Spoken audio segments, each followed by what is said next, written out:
Shalom Jemaat, kita bertemu kembali dalam ibadah minggu, ibadah perayaan untuk menyanyikan, memanjat pujian syukur kita kepada Tuhan karena kebaikannya sepanjang minggu kemarin. Mari kita mau berdoa sebelum kita dengar firman Tuhan. Bapa, kami sangat bersyukur di hari Minggu ini kami boleh kembali bertemu dan beribadah.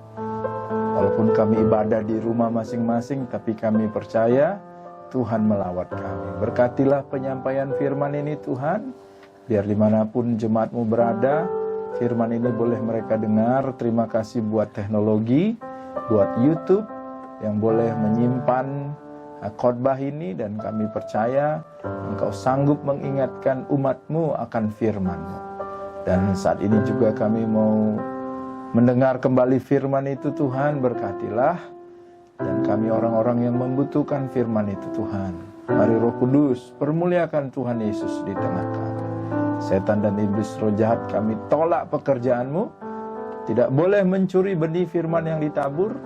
Kami batalkan setiap pekerjaan-Mu di dalam nama Yesus. Cara berpikir yang salah, kami buang itu dari diri kami. Kami hanya mau menerima cara berpikir kerajaan sorga, nilai-nilai sorga. Itu yang kami mau terima. Berfirmanlah Tuhan, berfirmanlah.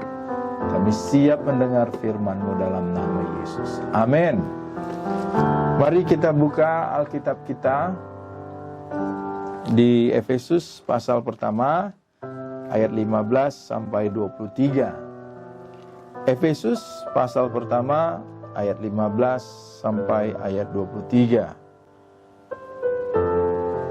Ini berisi doa Paulus untuk jemaat di Efesus. Dan apa yang disampaikannya ini begitu sangat indah dari seorang bapak rohani atau seorang gembala yang merintis jemaat di Efesus. Dan kita akan lihat apa isi doanya dan apa yang dia rindukan bagi jemaat di Efesus. Dan saya berdoa biar kerinduan Paulus buat jemaat di Efesus menjadi nyata juga dalam hidup saudara dan saya sebagai jemaat Discipleship Community Church. Mari kita baca Efesus 1 ayat 15 sampai 23. Doa untuk pengertian tentang kemuliaan Kristus. Karena itu setelah aku mendengar tentang iman-Mu dalam Tuhan Yesus dan tentang kasih-Mu terhadap semua orang kudus, aku pun tidak berhenti mengucap syukur karena kamu. Dan aku selalu mengingat kamu dalam doaku. Dan meminta kepada Allah Tuhan kita Yesus Kristus, yaitu Bapa yang mulia itu, supaya Ia memberikan kepadamu roh hikmat dan wahyu untuk mengenal Dia dengan benar. Dan supaya Ia menjadikan mata hatimu terang, agar kamu mengerti pengharapan apakah yang terkandung dalam panggilannya, betapa kayanya kemuliaan bagian yang ditentukannya bagi orang-orang kudus, dan betapa hebat kuasanya bagi kita yang percaya, sesuai dengan kekuatan kuasanya, yang dikerjakannya di dalam Kristus dengan membangkitkan Dia dari antara orang mati, dan mendudukkan Dia di sebelah kanannya di sorga, jauh lebih tinggi dari segala pemerintah dan penguasa, dan kekuasaan dan kerajaan, dan tiap-tiap nama yang dapat disebut, bukan hanya di dunia ini saja, melainkan juga di dunia yang akan datang. Dan segala sesuatu telah diletakkannya di bawah kaki Kristus, dan Dia telah diberikannya kepada jemaat sebagai kepala dari segala yang ada. Jemaat yang adalah tubuhnya, yaitu kepenuhan Dia yang memenuhi semua dan segala sesuatu. Kita melihat betapa Paulus sangat mengucap syukur kepada Tuhan atas apa yang dilakukan oleh jemaat Efesus. Bahkan kabar baik atau tindakan yang baik yang dilakukan jemaat Efesus ini membuat Paulus terus mau bersyafaat, terus mau berdoa bagi jemaat ini. Saudaraku, itulah kerinduan seorang hamba Tuhan, seorang gembala, seorang pemimpin rohani, bapak rohani, Yang dia rindukan bagaimana anak rohani jemaat yang dipercayakan itu bertumbuh melakukan apa yang Tuhan memang inginkan bagi hidup setiap umatnya. Itulah kebahagiaan terbesar bagi seorang gembala, bagi seorang bapak rohani. Orang-orang yang dipercayakan, yang dibimbing, yang digembalakan, bertumbuh, mengerti, melakukan apa yang memang Tuhan maukan bagi setiap mereka. Di ayat 15, inilah dasar Paulus mengucap syukur dan bangga dengan jemaat Efesus ini. Ayat 15, mari kita baca sekali lagi. Karena itu setelah aku mendengar tentang imanmu dalam Tuhan Yesus dan tentang kasihmu terhadap semua orang kudus. Paulus sangat bangga dengan jemaat Efesus karena iman percaya mereka terlihat dari tindakan nyata mereka. Iman percaya mereka dibuktikan dari mengasihi semua orang-orang kudus, semua orang yang ada. Bukankah itu pengajaran Yesus? Kasihilah Tuhan Allahmu dengan segenap hatimu, kasihilah sesamamu manusia seperti dirimu sendiri. Iman saudara, iman saya kepada Tuhan terlihat dari tindakan saudara, tindakan saya dalam mengasihi orang. Inilah yang membuat Paulus begitu bangga, begitu bahagia.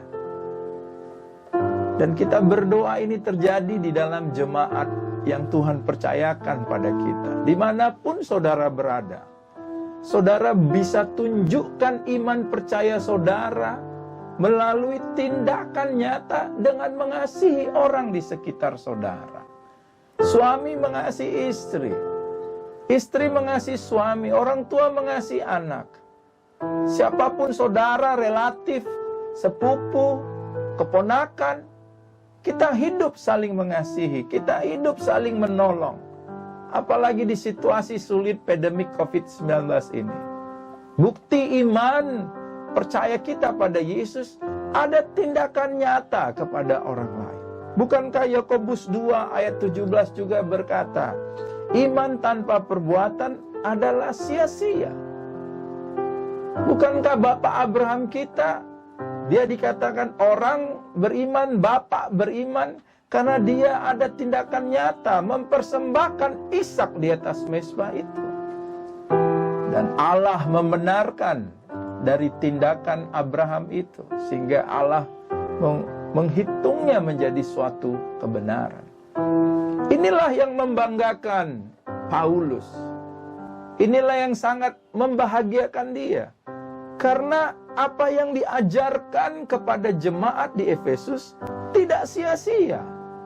Terlihat dari tindakan nyata mereka mengasihi semua orang kudus itu. Mengasihi semua saudara-saudara yang lain. Mari saudaraku, buktikan iman percayamu dengan engkau melakukan tindakan nyata mengasihi saudara seiman, saudara-saudara yang lain. Kebenaran yang kedua, coba lihat di ayat 16. Aku pun tidak berhenti mengucap syukur karena kamu, dan aku selalu mengingat kamu dalam doaku. Betapa indahnya tindakan saudara diingat oleh orang. Orang ketika mengingat kita, dia mengucap syukur. Terima kasih buat kehadiran orang itu dalam hidup saya. Itu yang dialami oleh Paulus. Sebagai bapak rohani, sebagai gembala, dia sangat mengucap syukur. Karena dia melihat jemaat yang dipercayakan bertumbuh. Dan dia berdoa selalu untuk itu. Saudara, tindakan baikmu ternyata tidak sia-sia. Tindakan baikmu itu kembali juga kepadamu dalam bentuk doa. Paulus berdoa doa bagi jemaat Efesus. Bahkan doa yang diucapkan katanya, selalu mengingat kamu dalam doa. Ini penting sekali buat saudara dan saya. Kita harus selalu mengingat orang dalam doa. Jangan pelit untuk menyebut nama orang di dalam doamu. Jangan pelit untuk menyebut nama orang tua, nama kakak, abang, adik, famili, tulang, namboru, siapa saja yang saudara tahu belum mengenal Tuhan. Bawa mereka di dalam doa. Doakan bangsa dan negara, doakan presiden, pemimpin negara. Doakan orang-orang yang ada Tuhan taruh di atas kita. Saya suatu hari pernah ditemani anak rohani, mulai dari Singkil sampai ke Medan. Iya.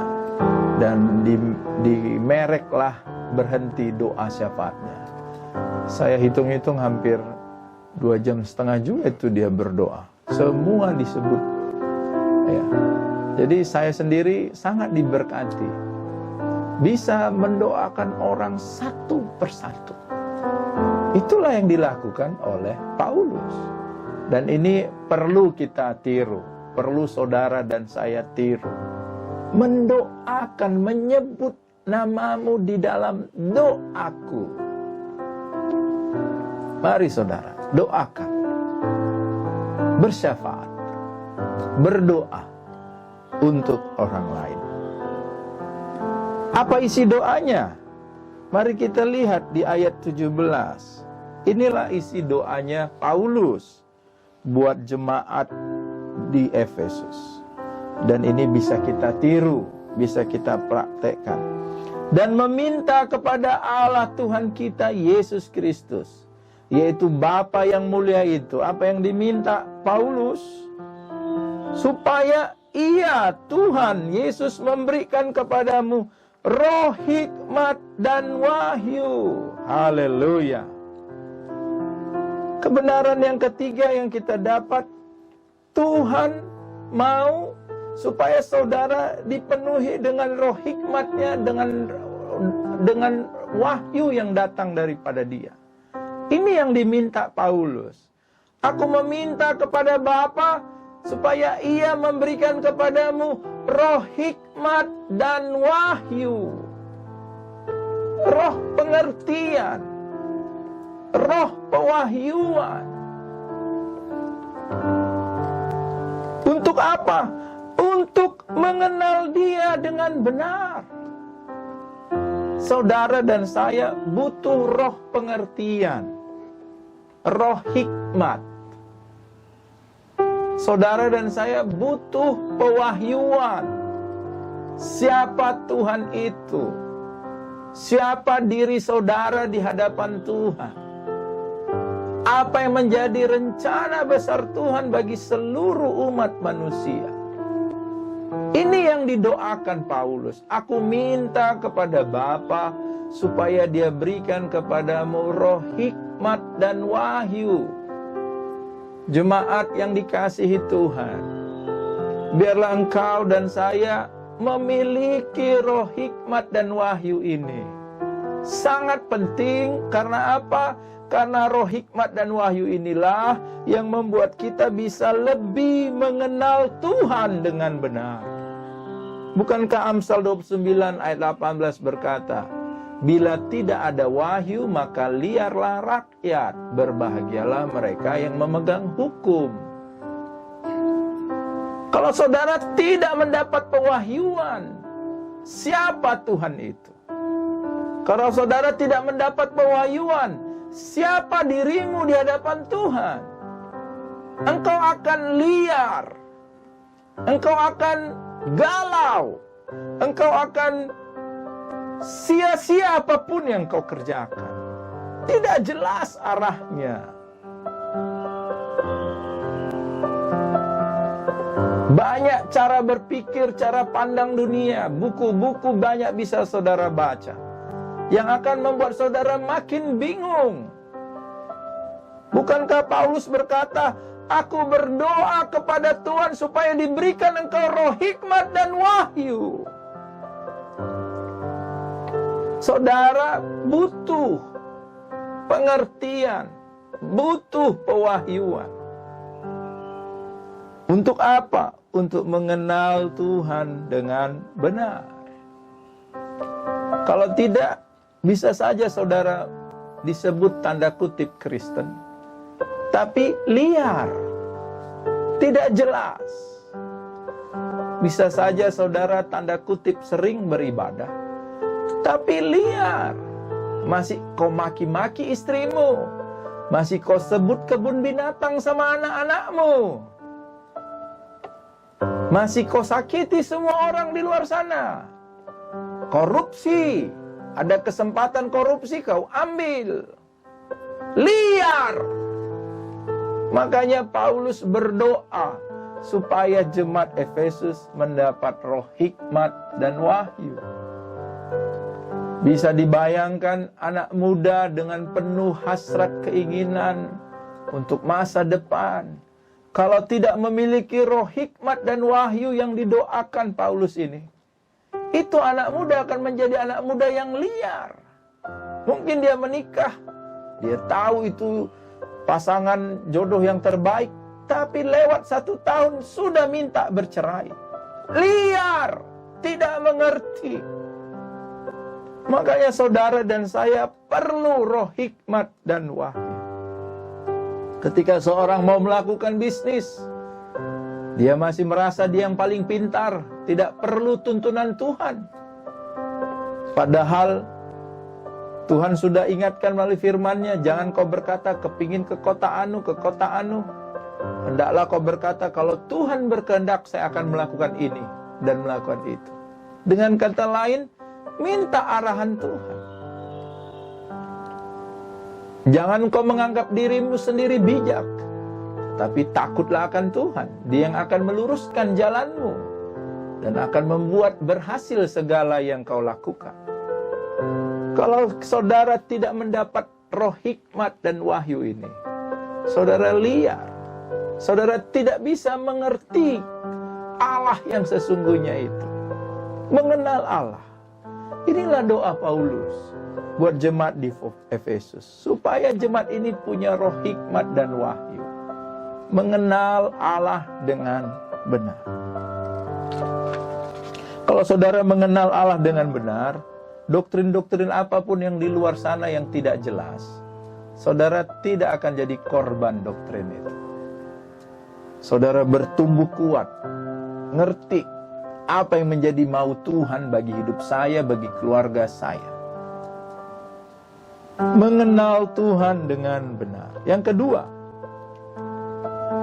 dikatakan di sini ayat 18, perhatikan saudara, dan supaya ia menjadikan mata hatimu terang, agar kamu mengerti pengharapan apakah yang terkandung dalam panggilannya. Roh hikmat dan wahyu tadi untuk mengenal Allah dengan benar, dan saudara mengerti pengharapan yang saudara miliki karena Tuhan memanggil saudara. Saudara termasuk orang yang dipanggil Tuhan. Yohanes 15 ayat 16 berkata, bukan kamu yang pilih aku, tapi akulah yang pilih kamu, supaya kamu pergi menghasilkan buah, dan buahmu itu tetap. Sehingga apapun yang kau minta kepada Bapa dalam namaku, diberikannya kepadamu. Saudara orang yang dipanggil. Tuhan mengasihi semua orang, karena begitu besar kasih Allah akan dunia ini. Tetapi saudara meresponi kasih itu. Saudara berseru, Yesus engkaulah juru selamatku, Yesus engkaulah rajaku.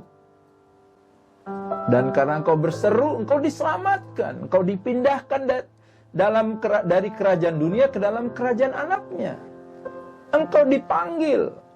Dan di dalam panggilan ini saudara, engkau punya pengharapan katanya. Paulus bilang, betapa supaya kamu mengerti pengharapan apa yang terkandung dalam panggilannya. Haleluya. Pengharapan apa yang engkau miliki? Yang pertama, lihat di sini.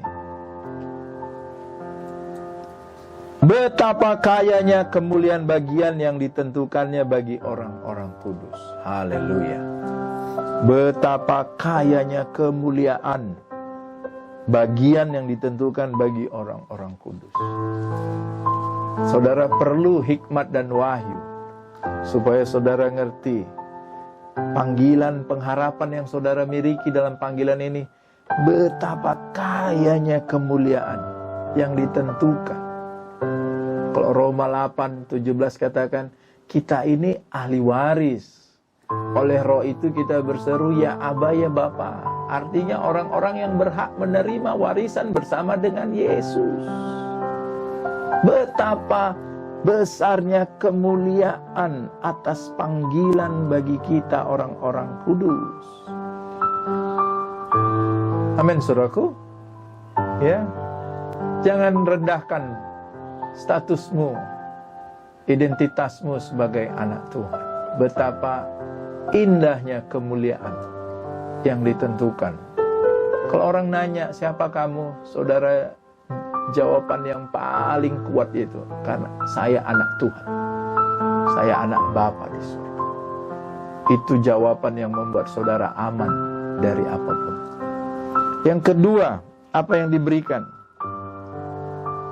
Ayat 19, dan betapa hebatnya kuasanya bagi kita yang percaya sesuai dengan kekuatan kuasanya.